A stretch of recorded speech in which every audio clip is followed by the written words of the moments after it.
As software developers, we are always learning a new thing. Whether you're just starting out or whether you are thinking about moving to a different tech stack, there's really one question that will often keep us up at night. Is the new framework or language that I'm learning the right thing to learn? Right, so in this video, I'm going to give you an easy framework to follow and that will help you make a good decision about which thing to learn next and to be confident about that decision. The question of, am I learning the right thing, really comes from a few common fears that we all face whenever we're learning something new. What if I choose a language that doesn't get me a job? What happens if I pick the wrong thing and I waste all this time? Will that framework even be relevant in the future? Which language will make me most attractive to the ladies? So the bad news is there is no one correct answer. There is no single best language. And even if there was the right language for today, the chances are it wouldn't be the right language for tomorrow. The good news is that most programming concepts are largely transferable. Most successful and experienced developers have worked on multiple languages and multiple frameworks over their time. If you've watched this channel before, you'll know that I mostly talk about .NET, but over the years I've worked with a range of different technologies. Over the years I've made a couple of really good choices about the technologies that I've learned, and I've probably made a couple of questionable choices as well. I remember being in a particularly panicked state when I had just spent a lot of time and effort learning Silverlight. Silverlight at the time was a framework for developing rich web applications developed by Microsoft. Unfortunately, none of the big browsers at the time gave any hope that Silverlight was going to be a thing, and browsers like Chrome and Firefox decided they weren't going to support Silverlight. It wasn't long after that that Microsoft and the greater community of developers abandoned Silverlight. So while I initially suffered from severe remorse having wasted all this time and effort learning Silverlight, I eventually came to realize that all the knowledge that I'd learned about XAML from the Silverlight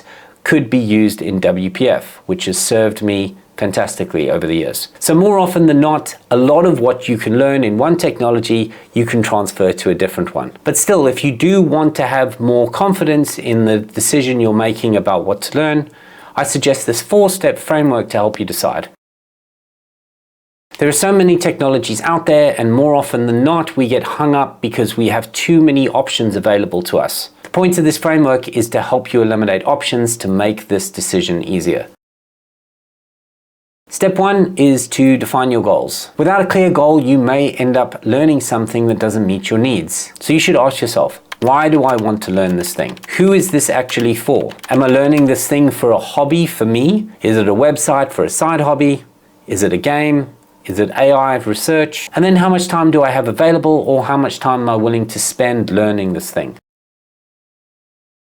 So step 2 is to research industry standards. This is crucial because it ensures the time and effort you're investing into learning this thing has real-world applications, there is actual job prospects out there, and there is long-term viability. So for this, you should be looking at job boards for trending skills, so places like LinkedIn or Indeed. And you should check out developer surveys like on Stack Overflow Developer Survey, or StackShare is another good one. What you don't want to do here is chasing just hype and avoid choosing just the latest shiny thing. Instead, you want to focus on something that is stable and has longevity. You want to try and dodge anything that's a dead technology or is a particularly niche technology. So once you figure out what the industry wants, you really want to look at things from your perspective.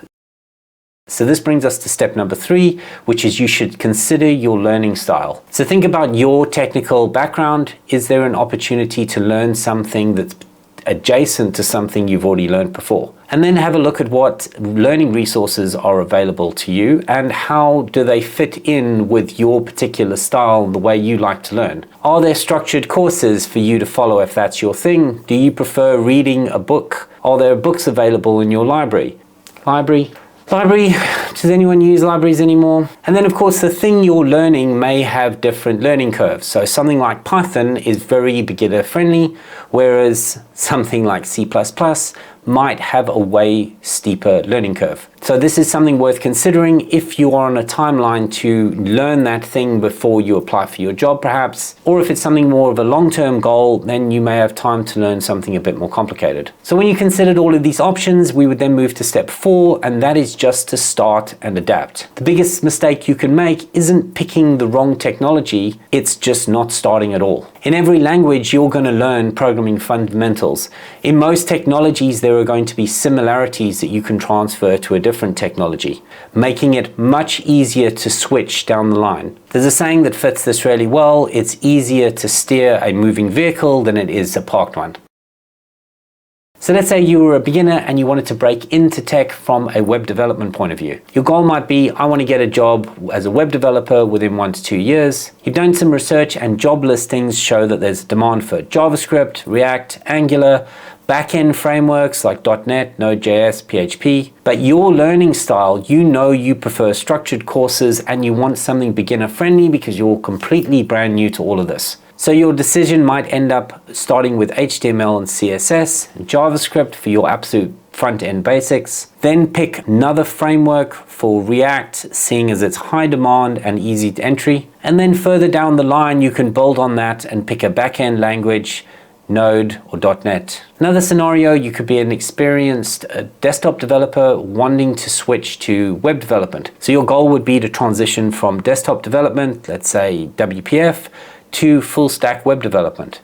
Your research tells you that full stack developers often use React, Angular, Vue, and some backend frameworks would be ASP.NET Core, Node.js, PHP, and your learning style might be self-taught and you're happy to do things by yourself. So the decision you make is you stick with C#, seeing you've already got the prior knowledge from what you've done with WPF, and you just learn the ASP.NET Core side of things. Then from a front-end point of view, you choose to learn React because it's still popular in the job aspects. So then you would move forward building full stack projects using React and ASP.NET Core. Now, nothing I've listed here in any of these examples is something I'm actually advocating for. I'm really saying that it really depends on your situation. But any mainstream language is going to be a great choice because, like I said, a lot of those programming concepts are transferable and it definitely makes you more attractive to the ladies. And if you're still a beginner, I find there is one concept that is essential to all beginners, regardless of which language you're learning. So you should watch this video. It will tell you all about the differences between value types and reference types. Or if you're wanting to learn about Blazor, there are plenty of videos on the channel. Thank you so much for watching. I'll see you over one of these.